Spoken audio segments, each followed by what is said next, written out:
Hello guys, welcome to the second part of Aristotle. तो हम लोगों ने डिस्कस कर लिया था theory of constitution. Now we will start with theory of revolution. तो हम देखते हैं कि एरिस्टोटल जो है थोड़े कंजर्वेटिव हैं, ठीक है ना। तो उनके अकॉर्डिंग ना थोड़ा सा भी अगर कोई चेंज होता है सोसाइटी में, स्टेट में, तो वो उसे रेवोल्यूशन कंसिडर करते हैं, ठीक है ना।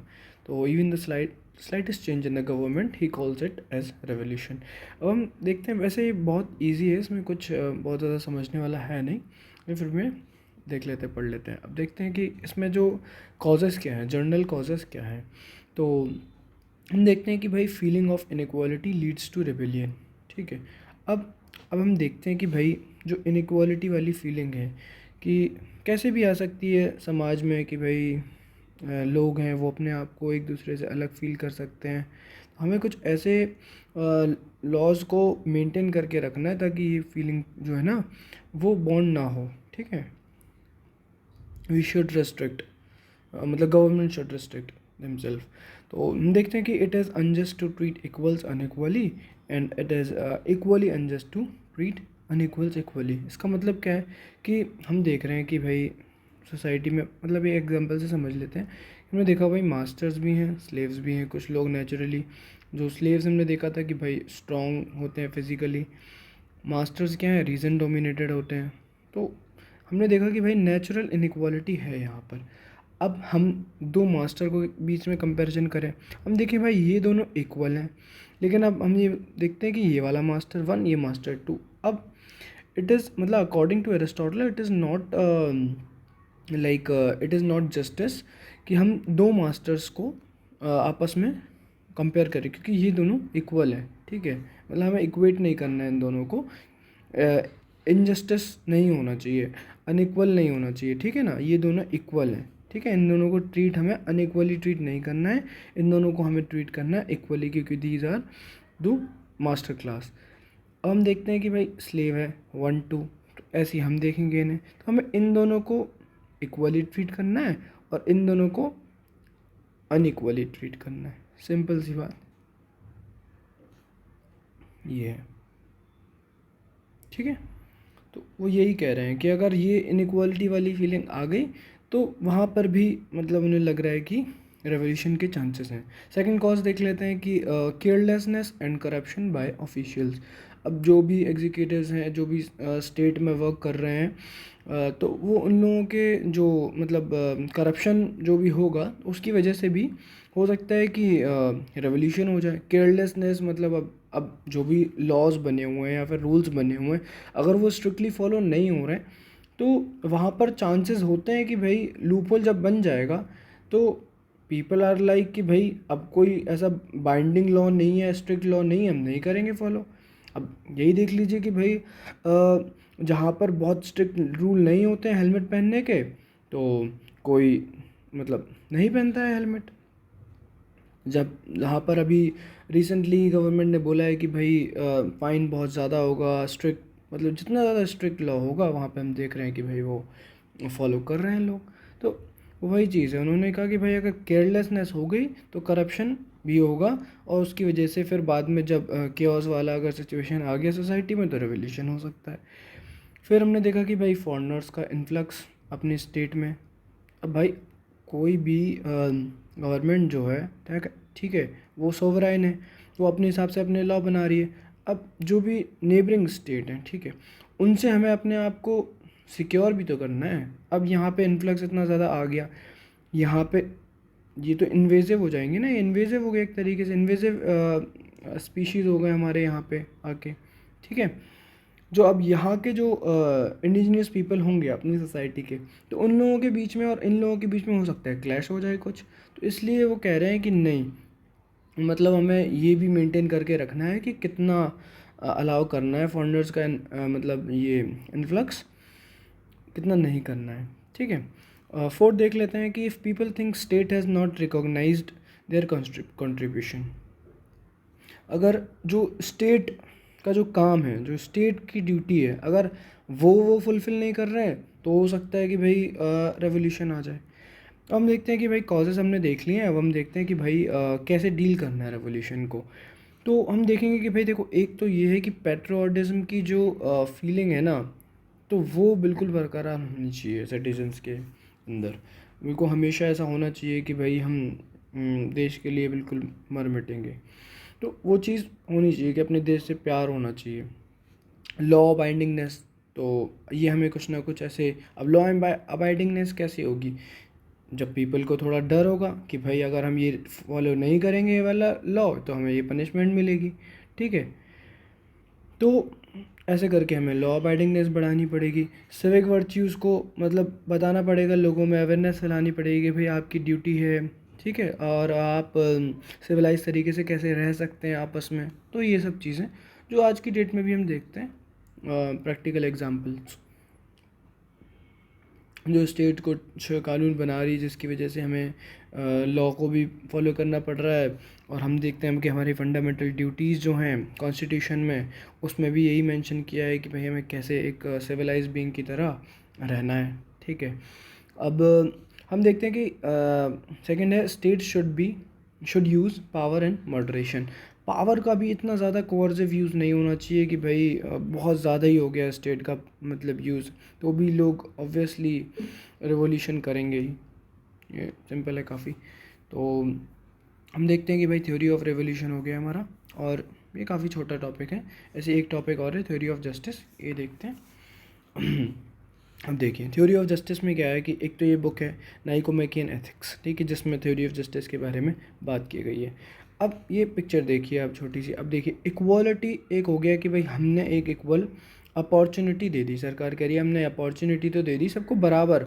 अब ये एग्जांपल से समझते हैं, मान लीजिए इस बंदे के पास थे 100 रुपये, इसके पास थे 70, इसके पास थे 30 रुपये, ठीक है, 30 रुपीज़, 170 और 30 रुपीज़ थे इनके पास। अब स्टेट ने कहा कि भाई ऐसा है, हम तो सबको बराबर बांटेंगे, इधर से तो इक्वालिटी है, 100 इसे देंगे, 100 इसे देंगे, 100 इसे देंगे। अब भाई तुम देख लो, हमने तो अपना बराबर कर दिया। अब लेकिन आप ये देख रहे हैं कि ये बंदा जो है वो 200 पे पहुंच जाएगा, ये बंदा 170 पे पहुंच जाएगा, ये बंदा 130 पे ही पहुंचेगा। तो अभी भी गैप है ना ये, तो ये इक्वालिटी हो गया लेकिन इट इज़ नॉट जस्टिस। तो हमें करना क्या है भाई, हमें इधर पे 100 करना है, मतलब केपेबल सबको बनाना है। तो अपॉर्चुनिटी हमें उसी हिसाब से ही रिसोर्सेज को डिस्ट्रीब्यूट करना होगा, ठीक है। तो एक एक होता है कैपेबिलिटी, एक होता है अपॉर्चुनिटी। तो हम यहाँ पर रिसोर्सेज की अपॉर्चुनिटी तो दे रहे हैं, तो भाई उससे आप इक्वालिटी तो कर दोगे यहाँ से, लेकिन आप जस्टिस नहीं कर पाओगे। तो हम देखते हैं कि भाई यहाँ पर हमें 100 रुपीज़ बनाना है, तो हम देखेंगे कि भाई इस बंदे के पास अगर 90 है तो हम यहाँ पर इसे 10 ही दें, अगर इसके पास 70 है तो हम इसे 30 दें, हम इसके पास देखते हैं कि इसके पास 30 तो हम इसे 70 दें, तब जाके वहाँ पर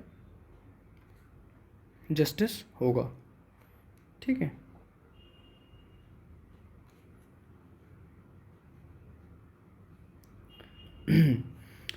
अब देखते हैं कि भाई 2 टाइप्स ऑफ जस्टिस, ठीक है। एक होता है कि यूनिवर्सल और एक होता है पर्टिकुलर। अब यूनिवर्सल जस्टिस जो है वो एक जनरल मतलब जस्टिस हो गया एक तरीके से, कि आपने देखा when one is doing what is legal and good. मतलब आप सिर्फ एक, जैसे प्लेटो के कॉन्सेप्ट में जो था कि भाई आपको अपनी ड्यूटी करनी है, ठीक है। जब थ्योरी ऑफ जस्टिस हमने प्लेटो के कॉन्सेप्ट में पढ़ा था तो उन्होंने 4-5 कैरेक्टर अपने लिए थे जिसके जहाँ पे वो डेलिब्रेशन कर रहे थे। तो हमने देखा था कि भाई थ्रेसिमाइकस है, बाकी और भी कैरेक्टर्स हैं, तो ऐसे करके ग्लॉकन है। तो हमने देखा कि भाई वहाँ पे डेलिब्रेशन हो रहा है थ्योरी ऑफ जस्टिस में, तो एक उसने बोला कि भाई आप ड्यूज़ को अपने पे करो, आप ड्यूटी अपनी वो करो। तो ऐसे करके वो ड्यूटीज़ पे उनका क्या है ना, ज़्यादा वो था डोमिनेशन। उन्होंने कहा भाई आप अगर ड्यूटी अपनी पूरी कर रहे हो तो मतलब आप लीगली आप अपना जस्टिस है वहाँ पर, जनरलाइज वो चीज़, ठीक है। When one is doing what is legal और गुड, जो सही चीज़ है वो कर रहा है, वो हो गया जस्टिस। अब इसमें हम देख लेते हैं कि भाई ये मतलब जो लोग रह रहे हैं वो भी, या फिर स्टेट है वो भी, तो दोनों के लिए एप्लीकेबल है ये चीज़। अब हम देखते हैं कि पर्टिकुलर जस्टिस में हम बात करते हैं। पर्टिकुलर जस्टिस में हम देखते हैं कि भाई 2 टाइप के जस्टिस हैं, एक है डिस्ट्रीब्यूटिव और एक है करेक्टिव एंड रेक्टिफैक्ट्री। हाँ, रेटिफिकेटरी, सॉरी। तो हम देखते हैं कि भाई पर्टिकुलर में डिस्ट्रीब्यूटिव जस्टिस की क्या बात हो रही है कि भाई डिस्ट्रीब्यूटिव जस्टिस में ये होता है कि भाई जितना एक आदमी ना कंट्रीब्यूट कर रहा है सोसाइटी में, तो उस हिसाब से ही उसे प्रोपोर्शनली रिवॉर्ड दिया जाएगा। पब्लिक पॉलिसीज़ हैं, रिवॉर्ड्स हैं, तो उसके हिसाब से दिया जाएगा डिस्ट्रीब्यूशन जो है पर्सन के कंट्रीब्यूशन के हिसाब से। कि भाई मास्टर है और मास्टर क्लास का बंदा है तो उसे उसके हिसाब से, उसके कंट्रीब्यूशन के हिसाब से मिलेगा। स्लेव्स है तो वो जो काम कर रही है या कर रहा है उसके हिसाब से, ठीक है। अब करेक्टिव और रेक्टिफिकेटरी में हम देखते हैं कि भाई जो भी पनिशमेंट है तो वो भी हम उसके प्रोपोर्शन में देंगे कि भाई जितना हार्म डन हुआ है। ऐसा नहीं है कि भाई दो लोग हैं, उन्होंने क्राइम सेम किया है, उन्होंने कहा भाई नहीं इस बंदे को हम 10 मंथ की ही सज़ा देते हैं, पनिशमेंट मिलेगी इसे, और इसे 2 years की पनिशमेंट मिलेगी, तो it would not be a justice, ठीक है, it would not be considered justice. तो ये करेक्टिव और रेक्टिफिकेटरी में हम देखते हैं कि भाई ग्रीवेंस रेड्रेसल जो जुडिशरी वाला मैकेनिज्म है, पनिशमेंट है, तो वो हम हार्म डन के हिसाब से देंगे, है ना। ये प्रोपोर्शनल हुआ कि जितना हार्म डन उसके हिसाब से, जो कि हम आज की डेट में फॉलो करते हैं कि भाई मर्डर है, रेप है, जो हीनियस क्राइम्स हैं, तो उनके हिसाब से मान लो उम्र कैद हो गई किसी बंदे को, किसी को 20 साल की सज़ा हो गई, किसी को हैंग टिल डेथ हो गया, तो वो उस हिसाब से होता है। भाई कुछ पेटी क्राइम्स है, थेफ्ट हो गया, तो इन सब के लिए छोटा छोटा जो भी वो होता है पनिशमेंट होता है उसके हिसाब से तो बना हुआ है सब कुछ, ठीक है। अब हम देख लेते हैं कि भाई प्लेटो का जस्टिस और एरिस्टोटल के जस्टिस में क्या डिफरेंसेस हैं थोड़ा सा।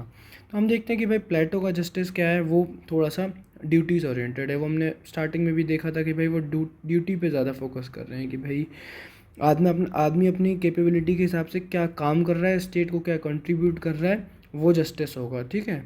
तो वो जस्टिस वाला आइडिया जो वो अपना मतलब जस्टिफाई करना चाह रहे थे अपनी थ्योरी ऑफ जस्टिस के थ्रू, तो वो ड्यूटी के मतलब थ्रू कर रहे थे कि भाई ड्यूटीज़ जो हैं वो लोगों को अपनी फॉलो करनी है।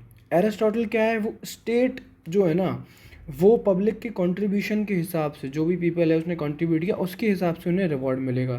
तो हम देखते हैं कि भाई ये जो इनका जस्टिस है वो राइट ओरिएंटेड हो गया है। अब हम देखते हैं कि भाई जो एरिस्टोटल का जस्टिस है वो लीगल है, और यहाँ पर थोड़ा फिलोसफिकल और मोरल है। अब लीगल देखिए कि भाई जो एरिस्टोटल हैं वो रूल ऑफ लॉ पर ज़्यादा मतलब फोकस करते हैं कि रूल ऑफ लॉ के हिसाब से ही काम होना चाहिए। यहाँ पर ये फिलोसफिकल और आइडियलिस्टिक बातें, जो भी मॉरल वैल्यूज़ की इन्होंने बात की कि नहीं लोगों को अपना ड्यूटी करनी है, लोगों को अपना काम करना है, जो जिस चीज़ के लिए बना है उसे वो करना है, तो वैसा फिलोसफिकल इन्होंने बताया। तो ये प्लेटो का हो गया। प्लेटो का हम देखते हैं कि भाई स्पिरिचुअल है, ठीक है, related to one inner self, कि भाई अपने अंदर से थ्योरी ऑफ सोल के थ्रू ने बताया कि अपने अंदर से आप पहचानो अपने पाव उसे गुड उसे नॉलेज को, नॉलेज ऑफ गुड लाइफ को उन्होंने बताया। तो वो देख रहे हैं कि भाई वो इनर सेल्फ पे ज़्यादा फोकस कर रहा है प्लेटो। और यहाँ पर हम एरिस्टोटल का देख रहे हैं कि जो थ्योरीज़ हैं, थ्योरी ऑफ जस्टिस है, तो वो देख रहे हैं कि भाई वो प्रैक्टिकलिटी पर ज़्यादा बिलीव कर रही है कि भाई वर्च्यू है, वर्च्यू इज़, जैसे हमने उन्होंने देखा कि भाई नॉलेज इज़ वर्च्यू, ठीक है। यहाँ देख रहे हैं कि भाई वर्च्यू है तो वर्च्यू को एक्शन में लाओ, है ना, गुडनेस है तो उसे प्रैक्टिस में लाना पड़ेगा हमें, तो वो चीज़ उसकी बात हो रही है। तो हम देखते हैं कि प्रैक्टिकलिटी और स्पिरिचुअलिटी। यहाँ पे हमने देखा कि ड्यूटीज़ ओरिएंटेड, हमने यहाँ पर देखा राइट्स ओरिएंटेड। अब लास्ट थ्योरी है, हम देख लेते हैं थ्योरी ऑफ लॉ। तो अब यहाँ पर एक फेमस कोट है कि भाई law is reason without passion. अब इसे थोड़ा ध्यान से पढ़ते हैं, देखते हैं कि भाई लॉ जो है ना वो रीज़न है विदाउट पैशन। इसका मतलब क्या है कि भाई अगर एक लॉ बना, ठीक है, स्टेट ने एक लॉ बनाया, अब ये जो लोग हैं ना 1 2 3 4 5 6, ये सब मिल के बना रहे हैं, ये सब वाइज लोग हैं, ये सब डेलिब्रेशन कर रहे हैं, डिस्कशन कर रहे हैं, फिर एक लॉ बना रहे हैं। तो आप देखिए कि भाई जो लॉ बनेगा उसके चांसेस जो है ना वो मतलब एक रीज़नेबल होगा, और वाइज जो लॉ जैसे हम कह सकते हैं वो उसके चांसेस ज़्यादा रहेंगे बनने के, as compare to a law which is been prepared by a wise man, ठीक है, सिंगल मैन। जैसे हम एक केस में ले सकते हैं, इस केस में कि भाई प्लेटो का जो फिलोसोफर किंग है भाई उसके हिसाब से बन गया। तो अब देखिए भाई, वो अपने हिसाब से बनाएगा लॉ, तो हो सकता है कहीं ना कहीं उसका जो पर्सनल उसके मतलब उसकी पर्सनल विल होगी, जो भी उसकी पर्सनल नीड होगी, वो हो सकता है उसके हिसाब से चले। तो यहाँ पर क्या होगा कि जो उसका पैशन है ना, तो वो उसके हिसाब से अपना काम करेगा, उसके हिसाब से अपना लॉ बनाएगा। तो हम कहेंगे कि भाई ये तो पैशन ड्रिवन हो गया। तो वो यही कह रहे हैं कि भाई जो लॉ है वो रीज़न है without passion, theory of law के हिसाब से एरिस्टोटल में। और यही थ्योरी की वजह से उन्हें एरिस्टोटल को फादर ऑफ कॉन्स्टिट्यूशन भी कहा जाता है। ठीक है, लॉ है वो डेलिब्रेशन और डिस्कशन से जब बनेगा 4-5 लोगों का, तो उसके चांसेस होते हैं रीजनेबल लॉ होने के ज़्यादा, as compare to a law which is been made by a philosopher king. ठीक है, और a wise man in case. ठीक है, अब देखते हैं कि law and reason are same. तो law and reason are same, इनका मतलब क्या है कि भाई देखो, लॉ बनता कैसे है, मैन ऑफ रीज़न से। मतलब बहुत सारे लोग हैं जिनके अंदर रीज़न डोमिनेट कर रहा है, उन्होंने डेलिब्रेशन किया, डिस्कशन किया, फिर एक लॉ बना दिया। अब अगर हम एक एग्ज़ाम्पल लें कि भाई एक बंदा है, उसमें रीज़न है, रीज़न कहाँ से आया भाई, दिमाग में तो चल रहा है, अंदर ही तो चल रहा है रीज़न उसके। ठीक है, सोचा उसने कुछ, तो रीज़न क्या है, एक इंटरनल मैनिफेस्टेशन है। और लॉ जो है वो उसने बाहर बनाया, तो एक मान लो बुक बन गई, तो वो क्या हुआ, एक्सटर्नल मैनिफेस्टेशन हो गया। तो ये है तो सेम चीज़, तो हम बोल रहे हैं ये सेम है, लेकिन बस ये डिफरेंस क्या है, जो हम बाहर की तरफ अगर देखें इन्हें थोड़ा सा, तो हम देखते हैं कि भाई जो लॉ है वो एक बुक है, एक्सटर्नल मैनिफेस्टेशन, और जो रीज़न है वो इंटरनल मैनिफेस्टेशन है। ठीक है, पर्पस क्या है दोनों का, सेम है कि भाई सही और गलत क्या है। तो हम देखते हैं कि गाइस यहाँ पर हमारा थ्योरीज जो हैं सारी हमने ख़त्म कर ली हैं। रेवोल्यूशन हुआ, सिटीजनशिप हुआ, प्रॉपर्टी हुआ, स्टेट हुआ। तो आप गाइस प्लीज़ प्रीवियस लेक्चर देखिए प्लेटो के। प्लेटो का मैंने क्रिटिसिज्म भी बनाया सेकंड पार्ट में, एवोल्यूशन भी बनाया, फिर एरिस्टोटल है, ये एरिस्टोटल का सेकंड पार्ट है, छोटा सा पार्ट है, वैसे 1.5 पर करके देख सकते हैं, जल्दी से 10-12 मिनट में ख़त्म हो जाएगा आपके रिवीजन के लिए। तो हम जल्दी से ये देख लेते हैं इनका थोड़ा सा एवोल्यूशन, तो आपको एक थोड़ा सा समराइज वे में एरिस्टोटल के बारे में पता लग जाएगा। फिर इसे सेशन को वाइंड अप करते हैं। देखते हैं गाइस कि एरिस्टोटल जो हैं वो साइंटिफिक मेथोडोलॉजी को उन्होंने अडॉप्ट किया rather than being a philosophical. हम जैसे देखते हैं कि भाई प्लेटो फिलोसॉफिकल, साइंटिफिक हमने देख लिया कि भाई सारी चीज़ें वो थोड़ा लॉजिकली समझाने की कोशिश कर रहे हैं। फादर ऑफ पॉलिटिकल साइंस बोला जाता है एरिस्टोटल को, और फादर ऑफ पॉलिटिकल फिलोसफी बोला जाता है प्लेटो को। तो हम देखते हैं कि भाई इन्होंने ना जो पॉलिटिक्स है, सब्जेक्ट है, उसे, ये पहले व्यक्ति हैं जिन्होंने इस पे थोड़ा साइंटिफिक मेथड और एम्पेरिकल मेथड, जिसे मतलब हम ऑब्जर्वेशनल मेथड बोलते हैं, ऑब्जर्वेशंस के थ्रू इन्होंने बहुत इस चीज़ पर काम किया। तो इसकी वजह से इन्हें, पहले मतलब पर्सन है ये, इसकी वजह से इन्हें फादर ऑफ पॉलिटिकल साइंस भी बोला जाता है। उनके कंट्रीब्यूशन जो है, मतलब इस चीज़ में जो भी इन्होंने theory the, rule of the law बनाया, कॉन्स्टिट्यूशन बनाया। अब कॉन्स्टिट्यूशन के लिए इन्होंने बहुत सारे 158 कॉन्स्टिट्यूशन मतलब इन्होंने रीड किए थे, हमने पहले देखा था। तो इसकी वजह से क्या हुआ कि भाई ये मेजर थ्रस्ट बना, ताकि लोग आगे और कंपैरेटिव पॉलिटिक्स में स्टडी करें। ठीक है, मोस्ट इम्पॉर्टेंट क्या है कि भाई इन्होंने रूल ऑफ लॉ को एडवोकेट किया, कि भाई लॉ के हिसाब से ही चीज़ें चलनी चाहिए, रादर की एक विजडम ऑफ वन, मतलब एक कोई बेस्ट हमने फिलोसोफर किंग चुन लिया है उसके हिसाब से। और ये हमने स्टार्टिंग में देखा था कि भाई कॉम्बिनेशन है एरिस्टोटल, आइडियलिज्म और रियलिज्म के, है ना, थोड़ा प्रैग्मेटिक है ये। तो गाइज़ यहाँ सेशन ख़त्म करते हैं। ये कुछ मॉडल क्वेश्चंस हैं, आप इन्हें देख सकते हैं, ट्राई कर सकते हैं। तो thank you guys, please like share and subscribe. और सेशन अच्छा लगा आपको तो प्लीज़ शेयर करिएगा अपने फ्रेंड्स के साथ। तो मिलते हैं नेक्स्ट सेशन में, जो हमारा सीरीज़ का आई थिंक लेक्चर 4 या 5 होगा, जिसमें हम मैकियावेली को स्टार्ट करेंगे। Okay guys, thank you.